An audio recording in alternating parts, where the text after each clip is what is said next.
So the 180 kVA data generator ပေါ့နော်ဒီကောင်ကိုကျွန်တော်ကအခုဘာလုပ်ပေးမှလဲဆိုတော့ auto start stop ပေါ့နော်အဲ့ဒီအချိန်မှာကျွန်တော်ကADS တစ်ခုထည့်မယ်ညာထည့်ပြီးလို့ရင်ကျွန်တော်ဒီ ADS ကနေပြီး signal တစ်ခုပို့ပေးမယ်ပေါ့နော်အဲ့ပို့ပေးတဲ့ဟာကိုဒီကိုရောက်လို့ရင်signal ကရောက်ပြီဆိုရင်ဒီကောင်နှိုးမှာပေါ့နော် auto နှိုးမှာပေါ့နော်အဲ့လိုဆိုအနေထားကိုပေါ့နော်ကျွန်တော်ကချိန်ပြရမှာပေါ့နော်အဲ့ဆိုကျွန်တော်တို့ဒီ maybe controller ပေါ့နော်ပထမ smart jam တို့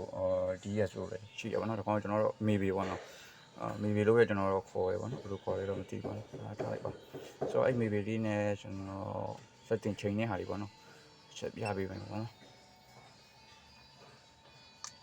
အဲ့ setting ချိန်ဖို့တော့ကိုကျွန်တော်က okay ကို3 second လောက်နှိပ်ထားလိုက်ပါနော်ဒါတော့ first set parameter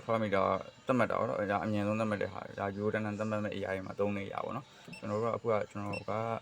သတ်မှတ်ချင်တာဆိုဒီကောင်ရဲ့ password လည်းပြောင်းပေးအောင်မယ်ဒီကောင်ကဘယ်လောက်လဲဆိုတော့7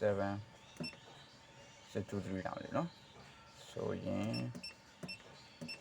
ဒါ password ထည့်ပေးရတယ်ပေါ့နော် password ထည့်ပေးရဆိုတော့ဒါကဟို default password ပေါ့နော်623 2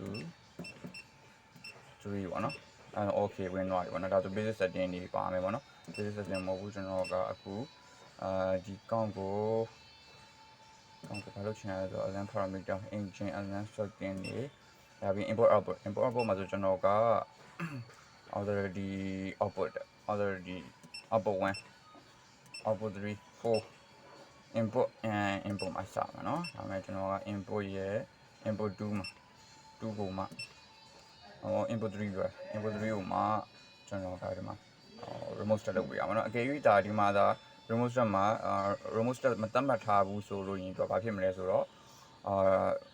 ဘယ်လောက်နှုံမလို့ပေါ့เนาะဒါပင်အနောက်ကပင်22မှာလ